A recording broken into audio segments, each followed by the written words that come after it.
Movies that bring us joy. Yes. Yes. So much joy. Wednesday this week. March 6th. 9:45 a.m. Captain Blood.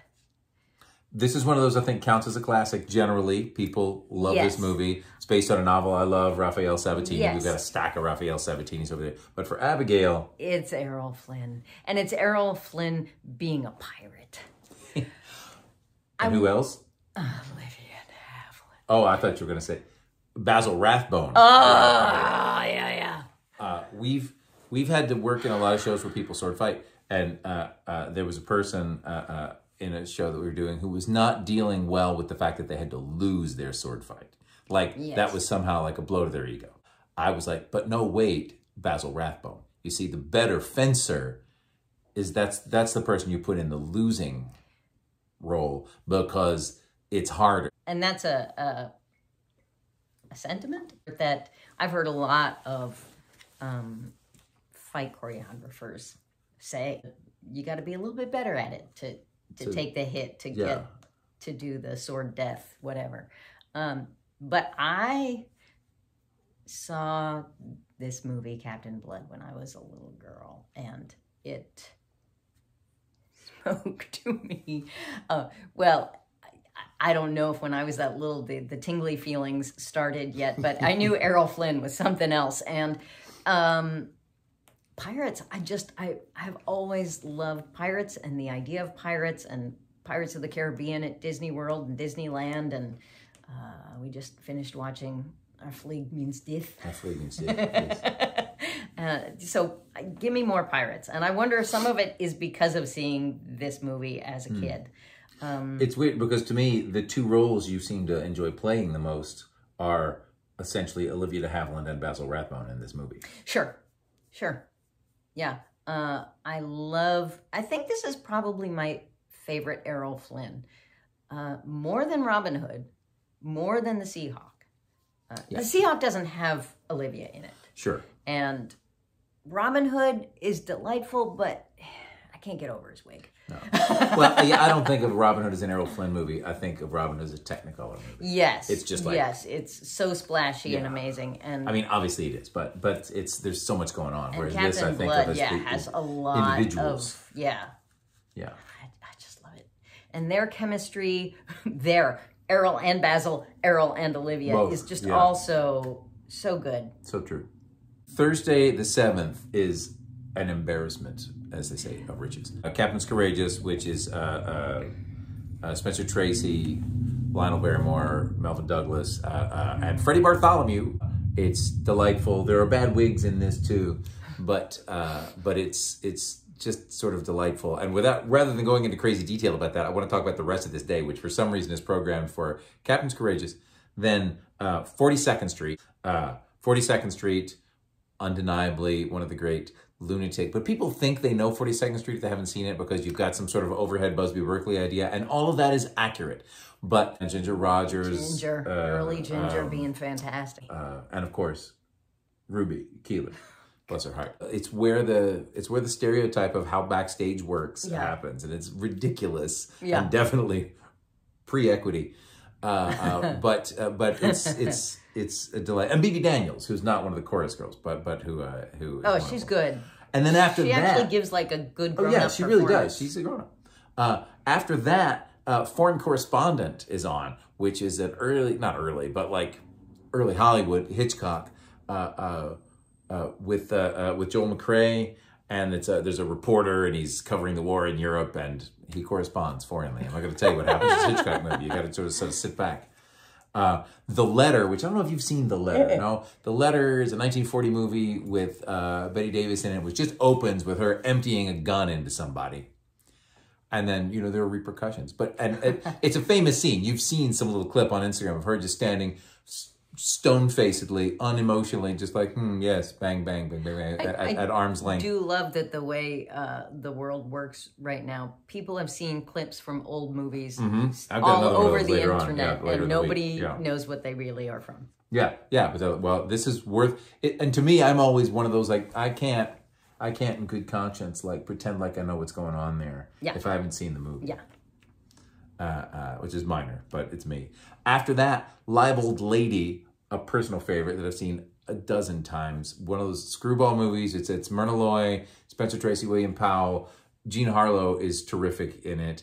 Where there's it's a scam is being run by some newspaper people to get some gossip. But what happens when the guy you sent to report on the spoiled little rich girl falls in love? And I think later in the month, the remake is on with Esther Williams. Oh, is it? Yeah. Oh, yeah. Easy to Wed. Yeah. Which is like, I think I have it on my later in the month cool, list. Because there it is. Lucy and Van Johnson and Esther Williams and I can't remember who the other guy is in that. Who knows? Who knows? I don't know. It's an Esther Williams movie, so it's like odds on that it's Fernando Lamas or Francho Tone or who the hell knows. Right. Ninotchka. This is probably my Thursday pick. Yeah, sure. Melvin Douglas. So I go from Errol Flynn to Melvin Douglas. I don't know why. He's the thinking person's Errol Flynn. He really is. I have a thing for Melvin. He does. He's restful. If Theodore, that was restful. So it's Garbo in a talkie, being a Russian.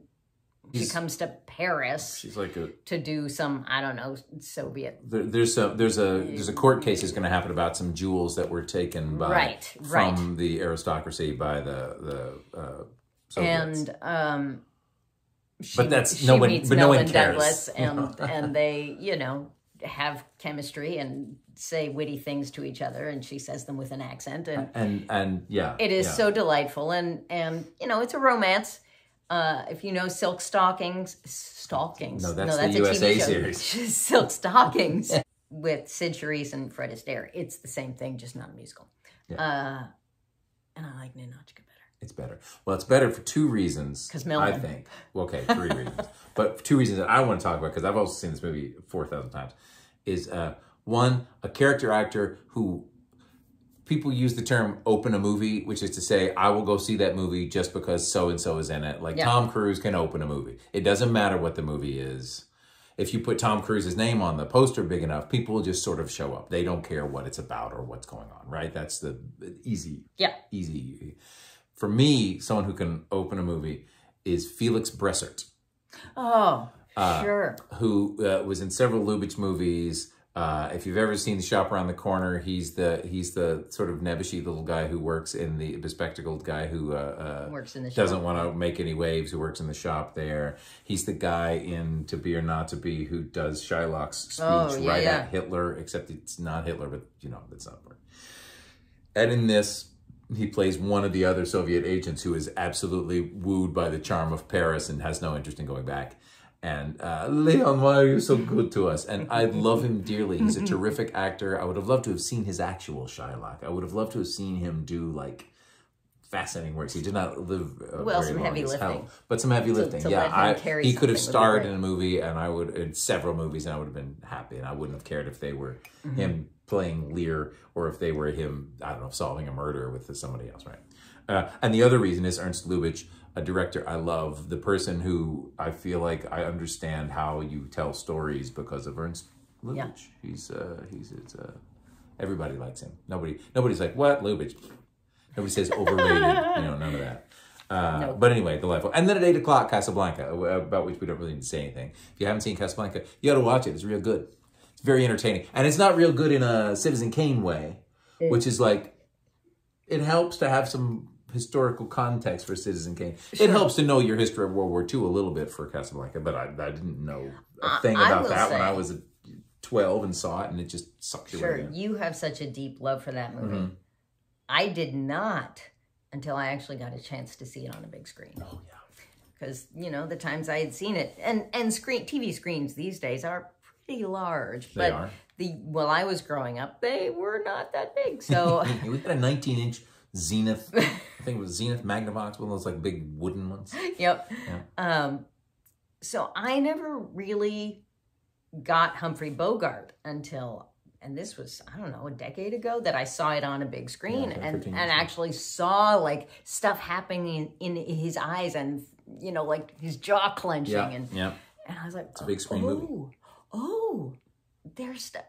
because film acting is different than stage acting, and films were not made to be watched on a small screen. Well, those films. No, certainly not. Yeah. And that movie, Casablanca, was the one that made me go, oh, I get it now. There's a couple of musicals on Friday that are, some of those, I don't know if they're great movies, but My Fair Lady is on at 1 in the morning, but I'm sure you've seen it. Wasn't it? And I think so. Yeah. And The Music Man is on at 3 in the afternoon. And those two movies, I mean, they're childhood musical things for me, and the costumes are fantastic. But mostly for me, the real reason to watch them, to sit down at any point on any day and watch a little bit of those movies, is Rex Harrison being Henry Higgins, yes, and Robert Preston playing Harold Hill. Yeah. HH and HH. HH and HH. That's probably why they put them together. That's probably it. Although I'm also going to say, I think those are generally solid casts, like all the little people, as it were. All the character actors are terrific in them. I will say they are both have leading ladies that I wish that the original Broadway cast had played those parts instead. If it had been Julie Andrews and Barbara Cook instead of the lovely women who did it in the movies. It's funny. So Music Man was directed by Morton DaCosta, who had directed it on stage. And he also directed Auntie Mame a few years earlier, which is a movie that I had seen.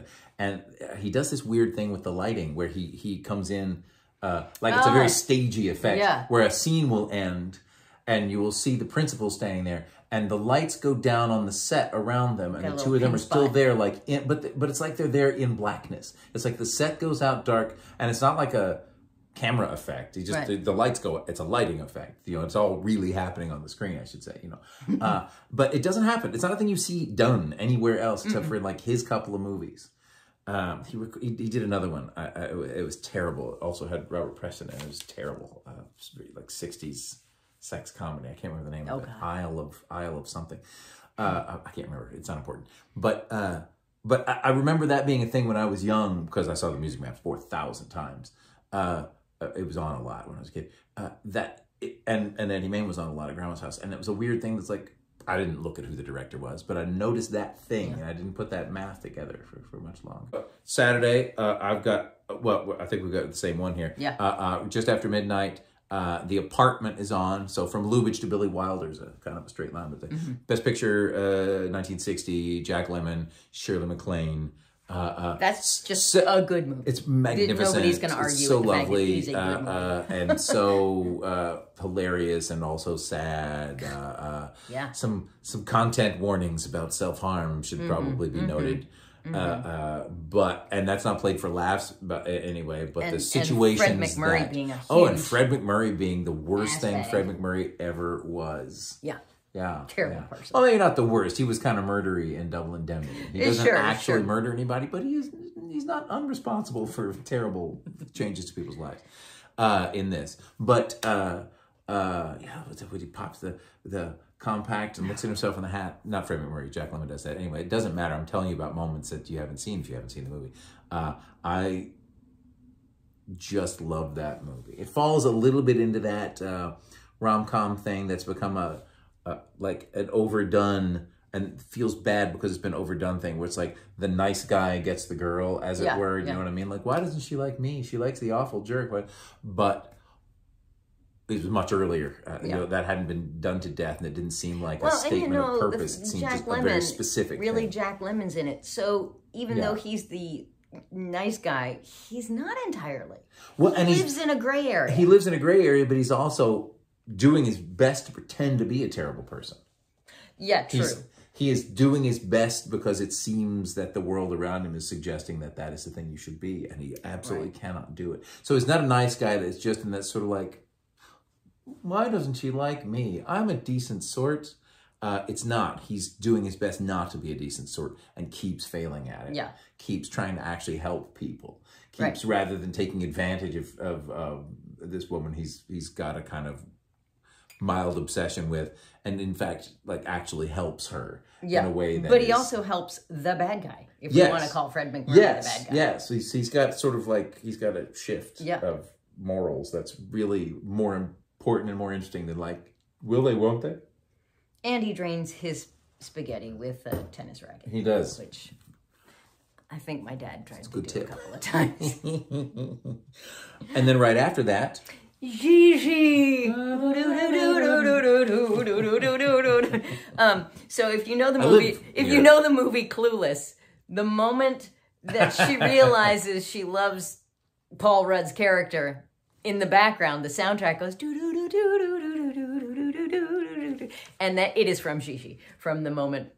Okay, well, Abigail sitting alone in the movie I won't theater, even tell laughing you by herself. because spoilers. But so musical, problematic. I love it so much.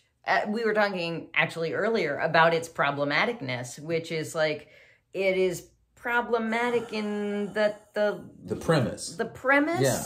But also when it was made in the 50s, and so it feels like so many movies were suddenly like, but everything is about a woman wants to get married and, have a husband and children, and that's what she should try to do with her life.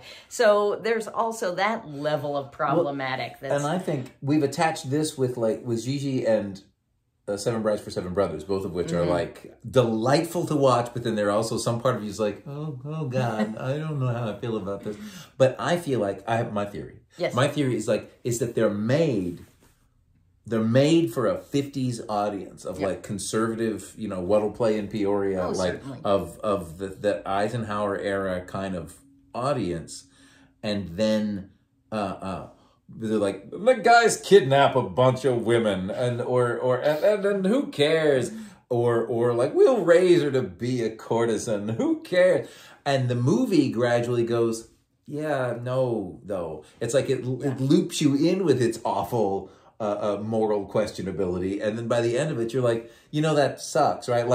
Clearly the moral center of Seven Brides is not these men making their terrible decisions. It's immediately Jane Powell going, no, what have you, no. Yeah. And with Gigi, much the same way. The entire world around the two of them is saying like, well, this is how it is. Right. This is what a woman is for. And she's like, no, I actually want to have an individual relationship with that guy there. And I don't want to do it in this shady way. Right. And I feel like there's something more interesting going on than just being like problematic. It feels more like, no, there is a moral outlook there that it has. That's not just like thoughtless. And it's also by Colette, for goodness sakes. Right. So there's layers. There's layers of problems and solutions. But it is also beautiful and has such a fantastic cast, and has Maurice Chevalier singing Thank Heaven for Little Girls, which I know everybody says is problematic, but once you watch the movie and you realize the context that it's in, you're like, well, he's talking. Though to me, call back to The Music Man, the moment where you're like an adult, but you find yourself getting like weirdly weepy at something that you can't explain. It doesn't happen to you though, because it's happened to you for many years. Yeah, it's true. You have a tendency. I have not had a tendency. You've broken me. But I remember the last time Gigi was on, the last time I saw Gigi, it was, there's a moment in the midst of I Remember It Well, which is a song that the two old people sing, Maurice Chevalier and the great Hermione Gingold, who's Mrs. Shin in The Music Man, so whose comic genius is there. And they're sitting in this obvious painted backdrop is behind them, really beautifully lit, but very stagey again. And there was a moment in the middle of it. I believe it was, does she say, "No, dear, not you"?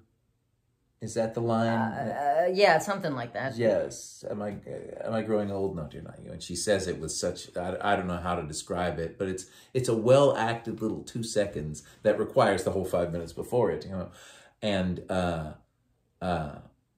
felt the little thing happened. Like, oh no, what has happened to me?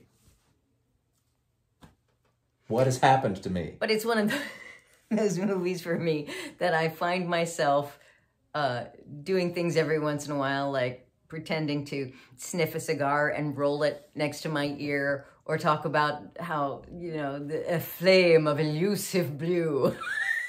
Because I've seen this movie since I was probably 5 or 6 years old. Many. And I had seen it, but now I times. can quote from it over the last 20 years because I have to be able to. You have to learn to speak the language of the house. For me, it's my own private joke that makes me laugh every single time I say it because I forget about it and then I think of it while we're watching it, which is to shout to me when she enters, it's Gabor! Oh, because we get a bonus Gabor sister There's in a this Gabor one, too. sister in it. Yes, if you signed up for Leslie Caron. Shall we do the last two? Double Sure. feature the next morning. It's 9 a.m. Oh, 9 and a.m. on she's on at Saturday the night. 2:30 Yeah, a.m. This is, on most that of these Saturday. are going to be DVR. So yes, 9 a.m. on Saturday. Top Hat. A great time to watch Top Hat, really. It really is. So Fred and Ginger. Is Top Hat their best? It might be. It Top might Hat be is the most frequently seen as Fred their and best. Gingeriest, Yeah. bestiest. I think the best one is the first one you ever saw, unless it was Vernon and I Went Castle. Oh, dear God.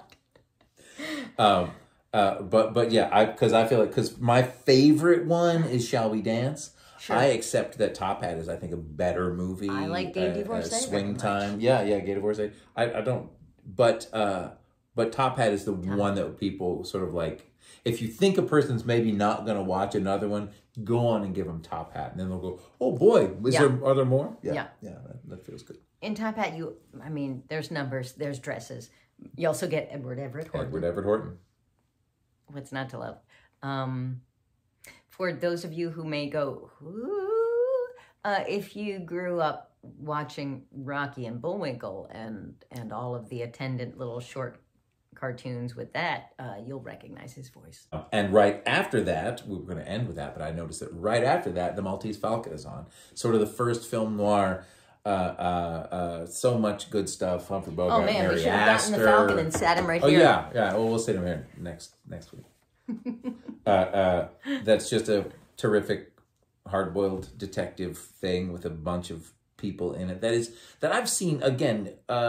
It can be a little confusing. It can be a little in confusing the way of noir if you care. But the important thing about it is it absolutely it's one of several bogey more noirs Peter Lorre, woohoo! where the plot is like, I'll try to figure out the mystery. It's not that kind of a movie. It's absolutely, it is worth it to watch these people and also John Huston to watch to watch all these people go at it. Mary Astor's really good. Mary Astor is the first thing I ever saw her in, and it's funny. She's I dressed think very St. early Louis was 40s. probably Well, the she's first thing I dressed ever very saw. early 40s in this, and all they treat her as is the femme fatale, the temptress, whatever. And she's kind of got these giant shoulder pads and everything. And I remember thinking, youthfully, mistakenly, like, her? In Anne Veal terms? And then I saw more Mary Astor. And I read more about Mary Astor and her life leading up to this and everything. Especially, probably my favorite Mary Astor is she's in a movie that John Huston's father, Walter, starred in 6 or 7 years before this, Dodsworth, that I love, that she's just terrific in. She's terrific in a lot of things. But Did she start with John Barrymore? Was she the one yes, who was super young? And yes, she was on like Don Juan Don or something? Juan or Beau Brummel or maybe both. Silent, very young in The Silence. I went back and watched this again, like, oh, right. This is another one of those big screen things like, oh, right, absolutely. An audience sits down and is like, oh, it's Mary Astor, is it? Google it. There are books. But I find her... Diaries. Her diaries. Well, her diaries you can't Google because the court case, they never showed up again. Anyway, I think that's probably... That's a lot. More than enough time. That's a half an hour of us talking about movies on TCM this week. I'll make it shorter.